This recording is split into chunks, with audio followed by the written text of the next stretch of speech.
Terima kasih pemirsa TV Tabalong yang budiman, kembali lagi dalam acara Majelis Fikih, wadahnya belajar hukum agama.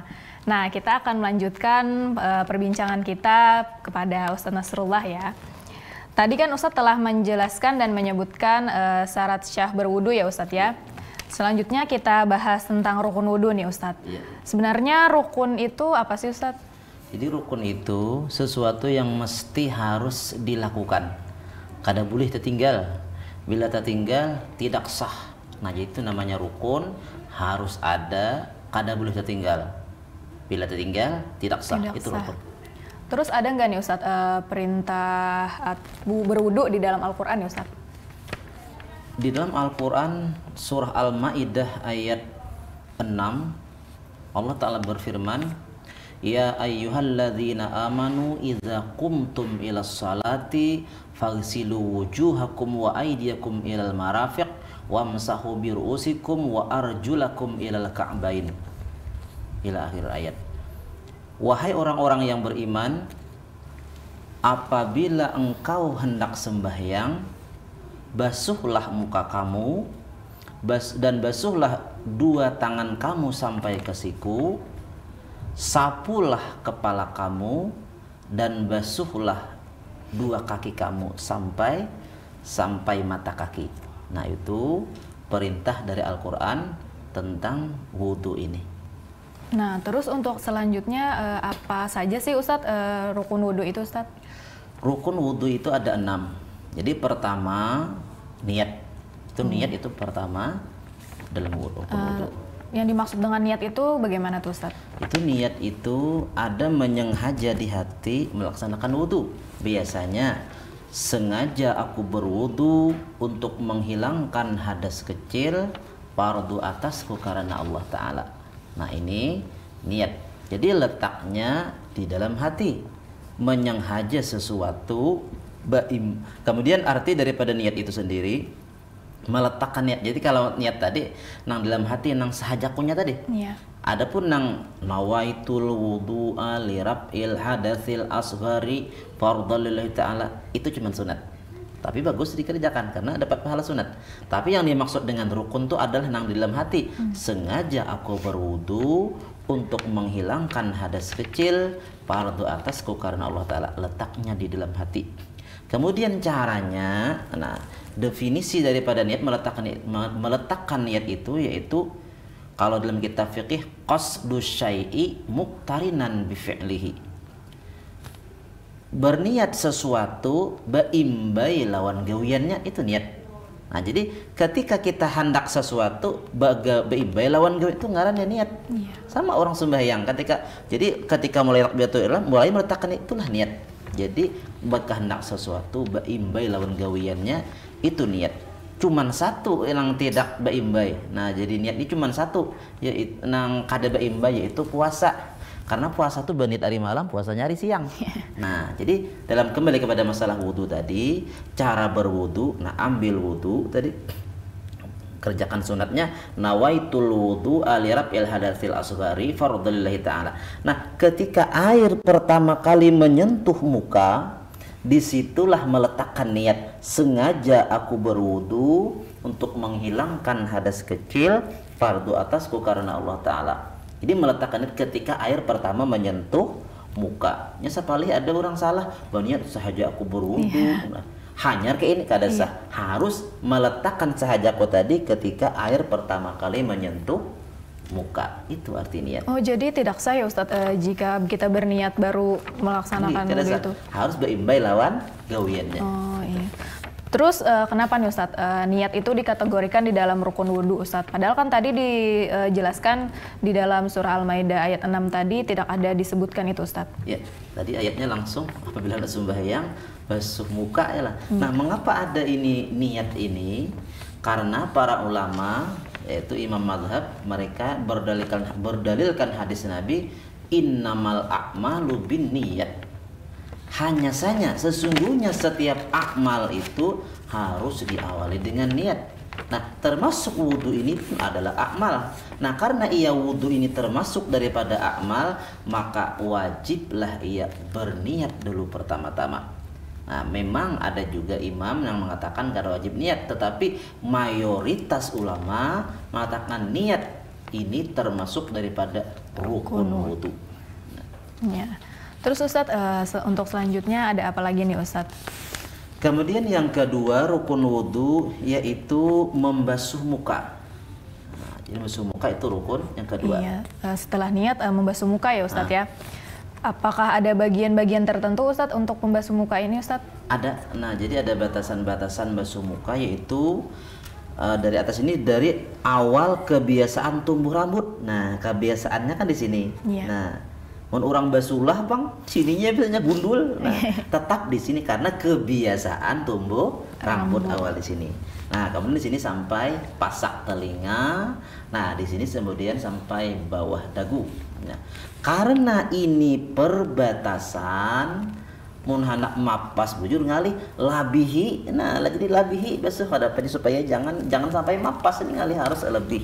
Nah, jadi lebih sih daripada basuh ini tadi. Jadi caranya tadi ketika meletakkannya saya ajak tadi. Nah, ketika berwudu ini jangan diangkat-angkat tangan ini. Kalau diangkat ini kayak ini pulang. Oh, iya. Mustakmal kalau ayat sudah dipakai. Jadi ketika menyapu jangan diangkat-angkat, ratakan seluruh muka.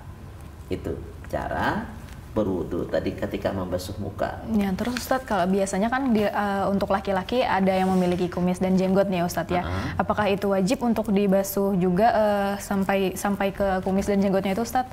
Ya, kalau kumis si singut nih, nah, itu harus sampai ke dalam, sampai ke kulit. Nah, itu kalau si singut tadi. Kemudian kalau janggut dilihat dulu. Kalau janggutnya tipis, wajiblah ia menyampaikan ke kulit. Kalau janggutnya tebal, ia boleh menyapu permukaannya saja. Nah, dikatakan jenggot itu tipis apabila ada orang melihat di mukanya kelihatan dagingnya nih, berarti itu jenggotnya tipis. Iya. Apabila orang di muka melihat kada kelihatan kulit, berarti jenggotnya tebal. Nah, jadi untuk orang yang pakai jenggot tadi, kalau jenggotnya tipis wajiblah menyampaikan sampai ke kulit. Kalau nya tebal, nah wajib boleh di permukaannya saja. Itu kalau laki-laki. Kalau perempuan yang berjenggot meskipun tebal tetap wajib menyampaikan ke kulit karena jarangnya perempuan yang berjenggot. Nah, itu. Iya. Untuk rukun wudhu selanjutnya ada apa lagi nih Ustadz? Kemudian setelah membasuh muka tadi ada lagi rukun wudhu yaitu membasuh dua tangan dari ujung jari sampai siku. Nah, itu wajib. Terus kalau misalnya ada orang yang berjari lebih itu Ustadz, apakah wajib membasuh jari tersebut Ustadz? Ya, wajib. Nah, tadi kenapa ada lebihan atau ada yang bercabang, wajiblah membasuh sesuatu yang tumbuh dari anggota wudhu tadi. Wajib. Ya. Terus Ustadz, untuk rukun wudhu selanjutnya ada apa lagi nih Ustadz? Kemudian yang keempat rukun wudhu yaitu menyapu sebagian kepala. Nah, jadi menyapu sebagian kepala. Menyapu kepala. Nah, iya.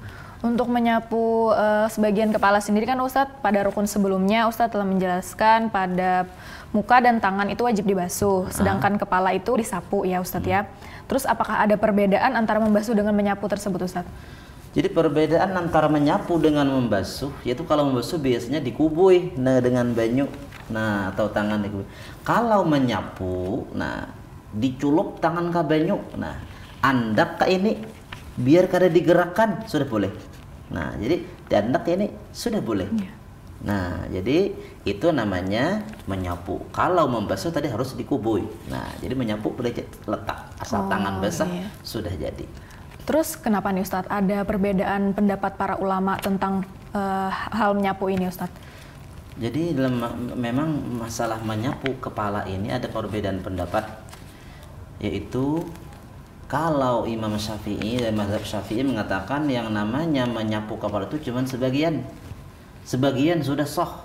Nah, yaitu mereka berbeda pendapat dalam memaham ayat surah Al-Maidah tadi yang ayat 6. Jadi dikata-kata wamsahu biruusikum, basuhlah kepala kamu.